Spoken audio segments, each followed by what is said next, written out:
Assalamualaikum warahmatullahi wabarakatuh.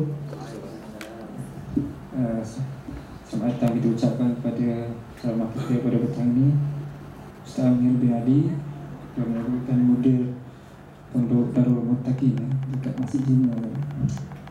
Dan pada petang ini beliau akan menyampaikan ceramah yang bertajuk Kepentingan Memahami Akidah Ahli Sunnah wal Jamaah. Jadi saya ingat tanpa buang masa lagi, saya serahkanlah ceramah kepada Ustaz. Alhamdulillah wa syukran lillah. Jazakallah khairan katsir pada Tuan Kerusi Majlis Cik Fadil yang dihormati, yang dikasihi, ibu-ibu, bapa-bapa yang hadir pada hari ini. Alhamdulillah. Assalamualaikum warahmatullahi taala wabarakatuh. Alhamdulillahi rabbil alamin wa bihi nasta'in. Wala hawla wala quwwata illa billahil aliyyil azim. Allahumma salli wa sallim ala sayyidil mursalin wa ala alihi wa ashabihi wa man tabi'ahum bi ihsanin ila yaumiddin, amma ba'du. Hadirin tuan-tuan, puan-puan yang dirahmati Allah Ta'ala sekalian, kepentingan memahami akidah ahli sunnah wal jamaah. Mungkin benda ni dah biasa kita dengar, tapi elok kita usahakan mengingati kembali. Kerana akhir zaman ni di Malaysia khasnya dan umumnya di seluruh dunia telah ada anasir-anasir yang merosakkan akidah. Keluarnya fahaman-fahaman yang tak ketahuan mana datangnya, yakni maksudnya bukan datang daripada baginda Nabi sallallahu alaihi wasallam, tapi akidah-akidah yang dicetuskan oleh Yahudi dan Nasrani. Amat menghairankan hari ini umat Islam, bahkan sarjana Islam terpedaya dengan anasir yang dibawa oleh Yahudi dan Nasrani. Tuan-tuan yang dirahmati Allah, kalau kita cerita pasal akidah, kita lihat akidah yang sebenar-benarnya ialah akidah mentauhidkan Allah Ta'ala yang dibawa oleh baginda Rasul sallallahu alaihi wasallam, iaitu mestilah berlandaskan Al-Quran dan juga Al-Hadis Nabi sallallahu alaihi wasallam. Jadi tuan-tuan, berdasarkan sebuah hadis riwayat daripada Imam Muslim, hadis sahih, yang disebut dalam kitab Matan Arba'in karangan Al-Imam An-Nawawi rahimahullah ta'ala, apa kata dia dalam hadis itu? An Umar bin Al-Khattab radhiyallahu anhu qala, daripada Sayyidina Umar radhiyallahu an telah berkata ia, dia kata, bainama nahnu julusun 'inda Rasulillah sallallahu alaihi wasallam dzata yaum, sedang kami duduk lepak-lepak santai-santai bersama baginda Nabi sallallahu alaihi wasallam pada satu hari, id tala'a 'alaina rajulun shadidu bayadi siyabi shadidu sawadi sya'r la ya'rifuhu minna ahadun hatta jalasa ila Nabi sallallahu alaihi wasallam. Duduk-duduk tu tiba-tiba tiba-tiba muncul. Ittala'a, tiba-tiba muncul. Muncul ni makna tak ketahuan mana datang dia ni lah. Kalau kata irja'a, bahasa Arab irja'a, nampak dia datang dari sana ke sini, sana ke sini. Tapi kalau dia guna kalimat ittala'a, tala'a terbit dalam bahasa Arab.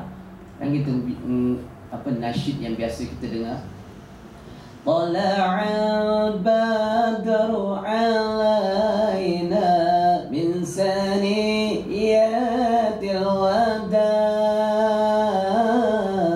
kan, tala'al badru, telah terbit atas kami, badru 'alaina, badru iaitu fajar, cahaya, badr, cahaya badar, cahaya bulan, ke atas kami. Jadi terbit di sini nak menggambarkan, kata Sayyidina Umar, dia nak menggambarkan yang laki-laki ni tak tahu tiba-tiba muncul dia, pelik sikit. Dalam muncul datang, lalu di hadapan kami, la ya'rifuhum minna ahadun, seorang pun daripada kami, para sahabat yang ada ketika itu tak kenal siapa laki-laki ni. Rambut dia sangat hitam, pakaian dia sangat putih, rambut dia sangat hitam. Lalu dia datang-datang tu, duduk di hadapan baginda Nabi sallallahu alaihi wasallam. Dah duduk pula, fasnada rukbataihi ila rukbataihi wa wada'a kaffaihi ala fakhadaihi. Dia lagakan dua lutut dia dengan lutut Nabi. Maknanya duduk istirahat. Maknanya Nabi SAW dia suka duduk. Kalau duduk-duduk ni dia suka duduk atas kaki, iaitu duduk cara kalau kita duduk tawaruk atau istirahat pada di antara dua sujud kan, duduk antara dua sujud tu macam tu Nabi suka duduk tu, sunnah. Jadi kalau orang tak tahan, tak boleh tahan kaki. Tapi kalau dah biasa, tak apa. Itu duduk yang paling beradab sebenarnya. Orang yang duduk tawarruk ialah ataupun iftirash. Orang yang duduk cara iftirash ni ialah orang yang merendah diri. Yang ini merendah diri kepada Allah. Tak ada sifat takabur dekat dia. Maka Nabi menunjukkan kaedah duduk yang paling baik sekali. Kalau duduk dalam atas kursi atas ni lah, dalam surau, dalam masjid, itu duduk terbaik sambil baca Quran ke apa. Tapi ramai orang tak tahan, dia nak duduk bersila lah, tak mampu. Tapi datang lelaki tu duduk depan Nabi, dia lagakan lutut dia dengan lutut Nabi. Dah laga macam tu, dia angkat tangan dia, dua tangan dia letak atas paha Nabi. Bukan atas paha dia, atas paha Nabi letak. Maknanya dekat betul dia dengan Nabi. Lalu dia kata faqala, maka berkata lelaki itu. Siapa kata? Sina Umar kata. Dia kata lelaki tadi tu pun berkata, tanya kepada Nabi, fa akhbirni 'anil Islam. Ceritakan pada aku apa itu Islam. Datang-datang salam tak bagi apa, tak bagi, tiba-tiba tanya je. Ceritakan pada aku apa itu Islam. Faqala Nabi sallallahu alaihi wasallam, lalu Nabi pun menjawab. Nabi kata, an tashhadu an la ilaha illallah wa anna Muhammadar Rasulullah wa tuqimus salat wa tu'tiyaz zakah wa tasuma ramadana wa tahajjal bait in istata'ta ilaihi sabila. Kata Nabi, Islam tu ialah engkau mengucap dua kalimah syahadat, sembahyang 5 waktu, berpuasa di bulan Ramadan, membayar zakat, puasa di bulan Ramadan, menunaikan haji ke Baitullah. Ini hadis dasar rukun Islam yang kita belajar. Inilah dalil hadis yang sahih riwayat Imam Muslim rahimahullah ta'ala. Jadi nak cerita tuan-tuan, hadis ini panjang. Kemudian yang kedua, lepas dia cakap macam tu, kemudian lepas dia tanya, Nabi pun jawab. Dia kata apa? Sadaqta, benar engkau. Laki-laki tu yang membenarkan. Dia tanya, dia benar. PL macam ni ramai orang kita. Kadang dia dah tahu soalan saja tanya soalan tu. Saya masih duduk dekat Puchong, mengajar di Puchong. Ada seorang makcik tu. Dia datang, Ustaz nak tanya. Tanya apa cik? Makhluk yang paling tua sekali Allah ciptakan, apa dia Ustaz? Dia abang soalannya. Kalau dia tanya bab rukun sembahyang ke, kacang je. Dia tanya bab tajwid ke, kacang goreng. Ni dia tanya makhluk yang paling tua kejadian dia, siapa Ustaz? Dia tanya. Makcik, saya tahu dah, orang ni nak duga dah. Saya tahu jawapan tu. Saya kali sikit jawapan dia. Saya kata makhluk paling tua sekali Arash lah. Tak Arash. Dia kata bukan. Saya kata loh, Acik tanya saya, Acik tak tahu. Saya jawab tadi, Acik kata tak bukan pula. Bukan tu Ustaz. Saya tahu jawapan dia, Acik. Jawapan dia Nur Muhammad kan. Dia senyum. Acik mana Acik ditanya orang, tanya orang nak duga tak boleh Acik. Saya tahu jawapan makcik tu. Makhluk yang pertama Allah jadikan Nur Muhammad. Dalam hadis disebutkan selepas Nur Muhammad barulah Al-Qalam. Qalam ni lah tulis. Alat tulis yang kerja dia menulis roh, menulis takdir, takdir sekian makhluk di Lauh Mahfuz. Qalam tu dulu. Sebahagian riwayat kata kurs, yang riwayat lain kata ialah Arash. Arshil Azim. Arash ni ialah makhluk Allah yang paling besar daripada segi kejadian. Tidak adalah yang lebih besar daripada Arash Allah. Arash ni ialah singgasana. Baik. Nanti kita sambung bab singgasana itu. Pasal dia ada kena-mengena dengan akidah Ahlussunnah wal Jamaah. Baik. Sambung hadis tadi, fa akhbirni 'anil iman pula. Dia kata sahabat, dia yang tanya, dia yang benarkan. Fa ajibna lahu. Kami semua rasa pelik lah. Pasal apa? Dia yang tanya, dia pula yang membenarkan. Lepas tu dia tanya lagi, fa akhbirni 'anil iman. Faqala Nabi sallallahu alaihi wasallam, Nabi pun jawab, iman tu an tu'minu billahi an tu'mina billahi wa malaikatihi wa kutubihi wa rusulihi wal yaumil akhir wa tu'mina bil qadari khairihi wa syarrihi. Nabi kata iman tu ialah engkau beraktikad atau meyakini, mempercayai dengan yakin. Percaya ada banyak bab. Tapi kalau kita kata yakin, satu bab je, 100%. Jadi kalau percaya, boleh jadi zanni, boleh jadi waham, boleh jadi waswas. Jadi kita tak nak, bila sebut zanni, tahap zanni terbagi pada 3. Ada zan yang biasa, ada yang sederhana, ada yang kuat. Jadi ketiga-tiga tahap zan ini tidak diterima dalam soal akidah. Tapi dalam soal fiqh, hukum fiqh, bab ibadat, diterima dalam soal zan. Baik. Zan dia apa? Zan ni ialah percaya yang kuat tapi belum sampai tahap yakin. Tuan-tuan percayakan doktor tak? Percaya doktor buat pembedahan kita percaya kan? Tapi bolehkah tuan-tuan yakin yang dia bedah mesti selamat? Tak sampai tahap yakin, tapi tahap percaya, beri kepercayaan, seluruh kepercayaan pada dia sebab kemahiran dia untuk bedah. Tapi dia sendiri tak boleh menentukan jadi tak jadi bedah tu. Boleh jadi dia akan bagi kata 90% atau 95% berjaya tuan. Ada yang kebanyakan dia 50-50, dia kata 50-50. Jadi mana kata itu tahap percaya atau zanni saja, bukan yakin. Yakin ialah seperti benda yang berlaku depan mata. Kita melihat Kaabah depan mata kita, kita arah kiblat, kita dada kita depan Kaabah, memang yakin 100% menghadap ke arah kiblat.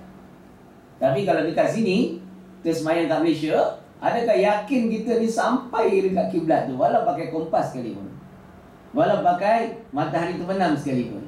Matahari dia ada 12 tempat matlak dia, tempat turun dia pun ada 12 tempat. Kalau kompas, boleh jadi kompas itu rosak. Ataupun tengok kompas, 10 kompas sama arah dia. Baik. Kalau kata yakin ke tahapnya, tak yakin. Masih zanni, masih kepercayaan yang kuat, inilah arah kiblat. Sebab kalau dia lari sikit je, 1 hun dia lari atau setengah hun, nescaya tak kena ke arah Kaabah, mesti lari. Habis macam mana? Dibenarkan syarak, diperbolehkan sebab fiqh, bab ibadat, kita nak arah je kiblat, bukan tepat arah Kaabah. Baik, habis. Masuk tadi, jadi kata rukun iman. Inilah asas dalil menjadi rukun iman bagi umat Islam. 6. Beriman. Antu'minu billah, antu'mina billah. Engkau mempercayai, meyakini 100% kewujudan Allah Ta'ala. 1. Kemudian yakin kepada para malaikat, yakin kepada Alkitab, yakin kepada Rasul SAW, dan yakin kepada qada qadar Allah, dan yakin juga kepada hari kiamat. Jadi ini sebagai rukun iman. Tentunya dirahmati Allah. Bab akidah, dalam akidah Ahlussunnah wal Jamaah kita kena faham apa itu ahli as-sunnah, apa itu al-jamaah. Baru kita boleh bicara panjang lebar berkenaan akidah. Jadi perbezaan dengan akidah Ahlussunnah wal Jamaah dengan akidah yang lain terlalu banyak. Yang ini yang sangat penting kita faham. Baik, apa yang dinamakan akidah dulu? Akidah dalam bahasa Arab maknanya ialah tasdiq fi qalbi, perkara yang diyakini di dalam hati.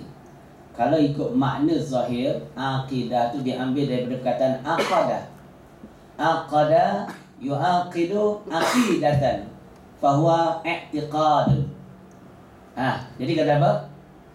Aqada maknanya ikatan, pertalian ikatan. Sebab itu orang nikah, aku terima nikahnya, maka terikatlah dia, kita panggil akad nikah. Akad nikah mana ikatan talian pernikahan, perkahwinan.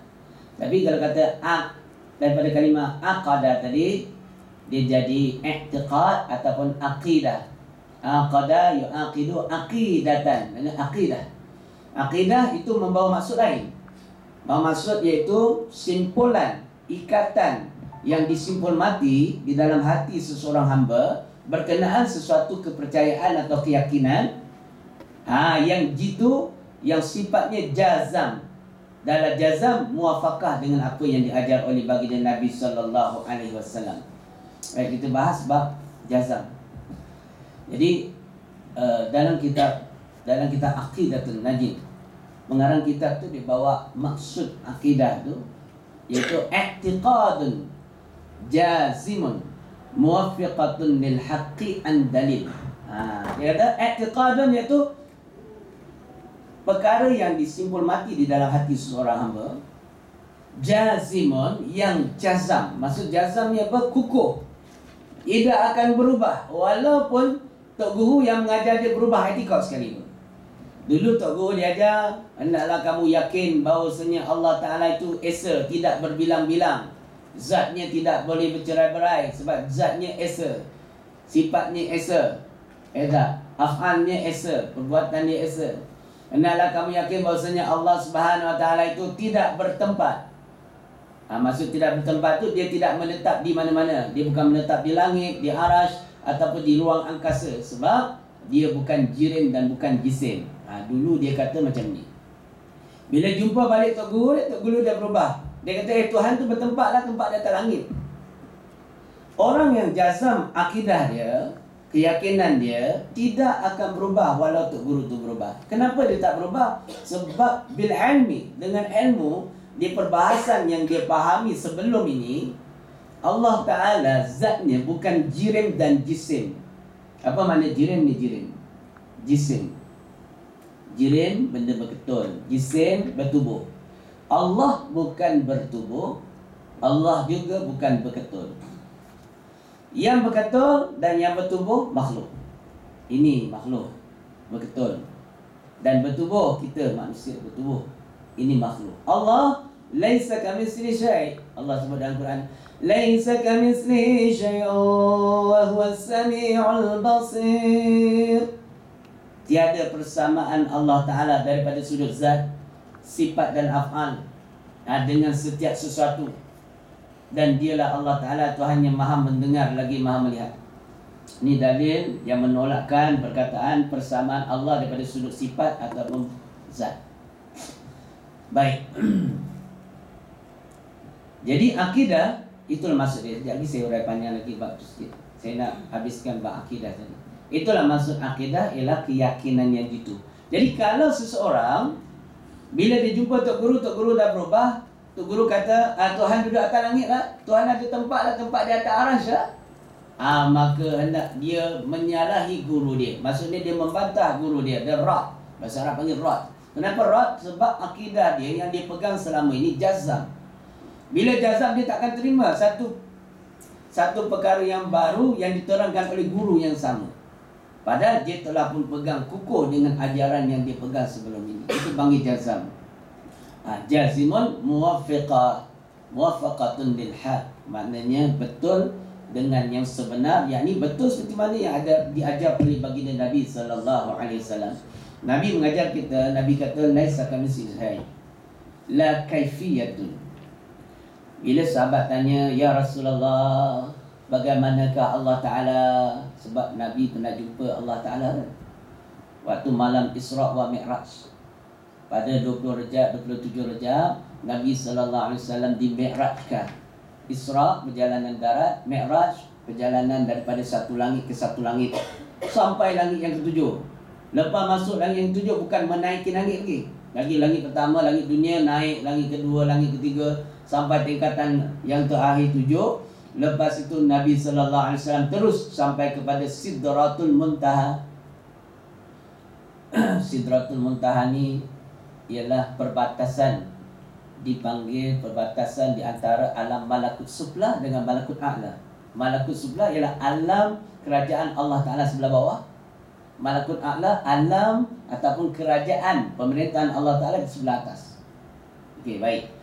Kemudian sampai kepada sampai kepada Sidratul Muntaha. Sidratul Muntaha ni kalau dalam bahasa Arab, Sidratun maknanya pohon bidara, pokok. Sidra itu mana pokok. Jadi Nabi SAW dalam perjalanannya melepasi langit yang ketujuh, dia dapat melihat sebatang pokok yang sangat besar. Pokok itu nama pokok pohon bidara. Jadi pohon bidara juga ada di atas muka bumi. Pokok ni pokok padang pasir. Nabi kata daunnya seperti belalai gajah, dan keadaan rupa dia sangat haibah, sangat indah, bercahaya bergemerlapan. Itu pokok yang ada di atas langit yang ketujuh. Adapun pokok kat bumi lainlah, hijau, tapi memang bentuk macam telinga gajah, bukan belalai gajah, macam telinga gajah. Memang pokok tu kalau tuan-tuan search Google sekarang pun boleh tengok. Dia punya bentuk dia banyak daun. Maka setiap daun tu mewakili nyawa setiap manusia. Bila dia jatuh, daun jatuh berguguran selama 40 hari sampai ke bumi, sampai ke langit ketujuh, mati. Sementara dia nak mati tu 40 hari dia buang tebiat, kata orang. Itulah dia. Maka Nabi SAW sampai di Sidratul Muntaha, dia meneruskan perjalanan dia memasuki alam lain. Bukan lagi alam iktibar atas bawah. Maksudnya dia bukan alam musyahadah, dia masuk alam malakut a'la, malakut alam ketinggian. Masuk alam ketinggian ni pemerintahan Allah Ta'ala yang tidak terbatas. Dia tak tahu macam mana. Kita ni nak kaji segi zahir pun tak dapat. Ni langit dunia ni pun kita tak lepas lagi. Langit dunia sekarang planet yang ada, bintang, planet Marikh, Zuhal, Pluto, ini semua dalam tingkatan langit dunia. Belum lepas langit pertama lagi, belum sampai langit kedua, masih lagi tingkatan langit langit dunia. Punyalah luas. Kita pakai teleskop yang paling hebat sekali pun tak boleh menembusi. Tak tahu betapa besarnya alam ciptaan Allah yang kata tingkatan langit dunia ni. Belum melepasi langit kedua, ketiga yang Nabi pergi ziarah. Hebat ciptaan Allah Ta'ala. Baik. Jadi dalam kisah ini Nabi SAW dapat Mi'raj sampai kepada Sidratul Muntaha. Terus lagi perjalanan memasuki alam barzakh. Sampai di alam barzakh Nabi dapat lihat Illiyin dan juga Sijjin. Ini semua dalam Quran ni, bukan rekaan. Surah Al-Mutaffifin, kalau ibu-ibu ada bukan juzuk Amma, juzuk yang ke-30, ada surah nama dia Al-Mutaffifin. Macam mana surah dia? A'udzu billahi minasyaitonir rajim. Wailul lil mutaffifin alladzina idza iktalu 'alan nasi yastawfun wa idza kaluhum aw wazanuhum yakhsirun. Ala yazunnu ulaika annahum mab'usun liyaumin 'azim. Panjang surah tu. Nanti dia akan surah Illiyin, Sijjin. Dia cerita pasal Illiyin dan Sijjin yang Nabi jumpa pada malam Mi'raj. Apa tu Illiyin? Tempat simpanan roh dan catatan amal orang-orang yang beriman, orang yang beramal soleh, orang-orang yang pilihan Allah. Apa dia Sijjin? Tempat simpanan roh orang-orang yang derhaka, orang-orang yang kufur, orang-orang yang munafik dan fasik, dan juga catatan amal jahat dia. Jadi dua tempat ini Nabi ziarah dan Nabi lihat. Maka di Illiyin Nabi dapat lihat 8 tingkatan syurga. Di Sijjin Nabi dapat lihat 7 tingkatan neraka. Panjanglah kalau cerita bab tu, dia kena masuk bab lain. Panggil saya bab Isra' wa Mi'raj, insya-Allah kita tulang detail. Ni hebat dengan sains dia. Quran ni kalau kita tengok dalam sains dengan Quran dia sinonim, dia synchronize.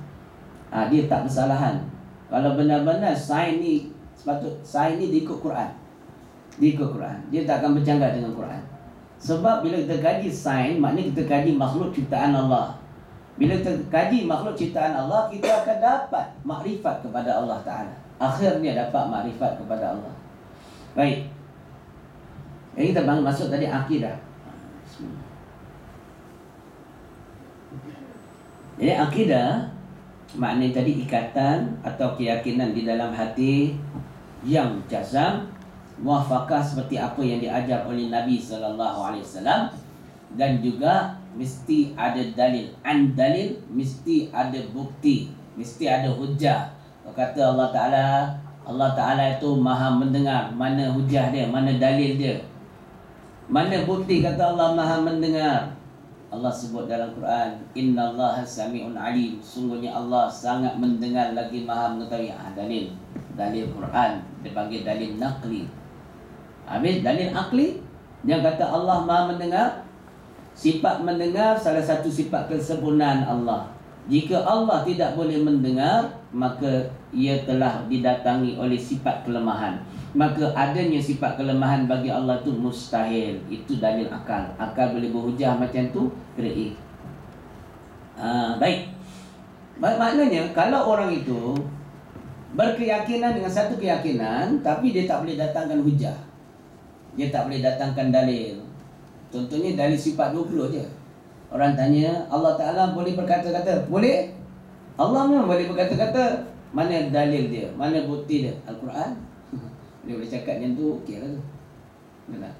Baik, kemudian dalil lain, iaitulah kalam Allah Ta'ala. Wa kallamallahu Musa taklima. Dalam Quran Allah kata, telah berkata-katalah oleh Allah Ta'ala akan Nabi Musa, akan sebenar-benar berkata-kata. Mana Nabi Musa dan Allah Ta'ala pernah bersembang, atau bahasanya bermunajat. Nabi Musa di Bukit Tursina dengan Allah Ta'ala. Jadi Allah boleh berkata-kata.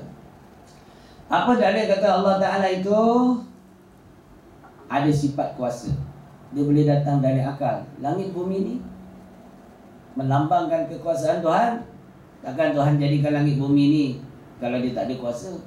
Sebab dia maha berkuasa, dijadikan langit ini tanpa tiang, dapat ditegakkan. Kemudian bintang-bintang bersinar dengan cahaya yang bergemelapan. Bagaimana Allah ciptakan kehebatan ini, menandakan dia maha berkuasa. Okeylah tu. Makna dia dalil orang beriman tu adalah pada diri dia. Kalau tak boleh datangkan dalil, namanya taklid. Kalau dia taklid dalam bab akidah, dia iman dia rapuh, iman dia dalam keadaan bahaya. Maksudnya bila masa saja iman dia boleh terkeluar, terkucil. Wal-iyazabillah. Baik, akidah. Kemudian akidah ahli sunnah. Ahli ialah mereka-mereka yang mempunyai autoriti, atau mereka-mereka yang mempunyai talian kekeluargaan ataupun perjalanan yang sama dengan baginda Nabi sallallahu alaihi wasallam. Dipanggil ahli. Apa makna ahli falsafah?